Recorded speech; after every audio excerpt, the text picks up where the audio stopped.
जंगल में एक शेर रहता था। वह जंगल का राजा था और बड़ा बलशाली था। सारे जानवर भय के कारण उसका गुणगान किया करते थे। उसी जंगल में एक बुद्धिमान बंदर रहता था। वो शेर से डरता नहीं था और व्यर्थ में उसका गुणगान नहीं करता था। शेर की यह बात बुरी लगती थी। एक बार उसने बंदर को बुलाया और कहा, ये जानवर मेरी प्रशंसा करते हैं, तुम नहीं, ऐसा क्यों? बंदर ने पूछा। मैं किस बात पर आपकी प्रशंसा करूं? शेर ने उत्तर दिया। मैं बलशाली हूँ। जंगल के सारे जानवर मुझसे डरते हैं। बंदर बोला। वनराज, मैं बल को नहीं बुद्धि को श्रेष्ठ मानता हूं, इसलिए मात्र बल के कारण मैं आपका गुणगान नहीं करूंगा। यह बात शेर को बुरी लगी और दोनों में विवाद हो गया। शेर की दृष्टि में बल श्रेष्ठ था, किंतु बंदर की दृष्टि में बुद्धि। दोनों के अपने अपने तर्क थे। अपने तर्क देकर वे एक दूसरे के सामने स्वयं को सही सिद्ध करने में लग गए। बंदर बोला। शेर महाराज, बुद्धि ही श्रेष्ठ है। बुद्धि से संसार का हर कार्य संभव है, चाहे वह कितना ही कठिन क्यों न हो। बुद्धि से हर समस्या का निदान संभव है, चाहे वह कितनी ही विकट क्यों न हो। मैं बुद्धिमान हूं और अपनी बुद्धि का प्रयोग कर किसी भी मुसीबत से आसानी से निकल सकता हूं। कृपया यह बात मान लीजिए। बंदर का तर्क सुन शेर भड़क गया और बोला। चुप कर बंदर, तू बल और बुद्धि की तुलना कर बुद्धि को श्रेष्ठ बता रहा है। बल के आगे किसी का जोर नहीं चलता। मैं बलवान हूं और तेरी बुद्धि मेरे बल के सामने कुछ भी नहीं। मैं चाहूं तो इसी क्षण इसका प्रयोग कर तेरे प्राण ले सकता हूं। बंदर कुछ क्षण शांत रहा और बोला। महाराज, मैं अभी तो जा रहा हूं, किंतु मेरा यही मानना है कि बुद्धि बल से श्रेष्ठ है। एक दिन मैं आपको ये प्रमाणित करके दिखाऊंगा। मैं अपनी बुद्धि से बल को हरा दूंगा।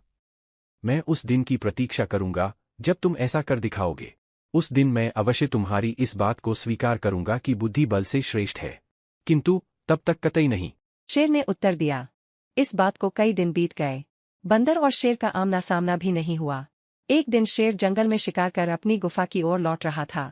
अचानक वह पत्तों से ढके एक गड्ढे में जा गिरा। उसके पैर में चोट लग गई। किसी तरह वह गड्ढे से बाहर निकला तो पाया कि एक शिकारी उसके सामने बंदूक ताने खड़ा है। शेर घायल था। ऐसी अवस्था में वह शिकारी का सामना करने में असमर्थ था। तभी अचानक कहीं से शिकारी पर पत्थर बरसने लगे। शिकारी हड़बड़ा गया। इसके पहले कि वो कुछ समझ पाता, एक पत्थर उसके सिर पर आकर पड़ा। वह दर्द से तिलमिला उठा और अपने प्राण बचाने वहां से भाग गया। शेर भी चकित था कि शिकारी पर पत्थरों से हमला किसने किया और किसने उसके प्राणों की रक्षा की। वह इधर उधर देखते हुए ये सोच ही रहा था कि सामने एक पेड़ पर बैठे बंदर की आवाज उसे सुनाई दी। बंदर को देख शेर ने पूछा। तुम यहाँ कैसे? महाराज, आज आपके बल को क्या हुआ? इतने बलवान होते हुए भी आज आपकी जान पर बन आए। आज कई दिनों से मेरी उस शिकारी पर नजर थी। एक दिन मैंने उसे गड्ढा खोदते हुए देखा तो समझ गया था कि वह आपका शिकार करने की फिराक में है। इसलिए मैंने थोड़ी बुद्धि लड़ाई और ढेर सारे पत्थर इस पेड़ पर एकत्रित कर लिए ताकि आवश्यकता पड़ने पर इनका प्रयोग शिकारी के विरुद्ध कर सकूं। बंदर ने शेर के प्राणों की रक्षा की थी। उसने उसे धन्यवाद दिया।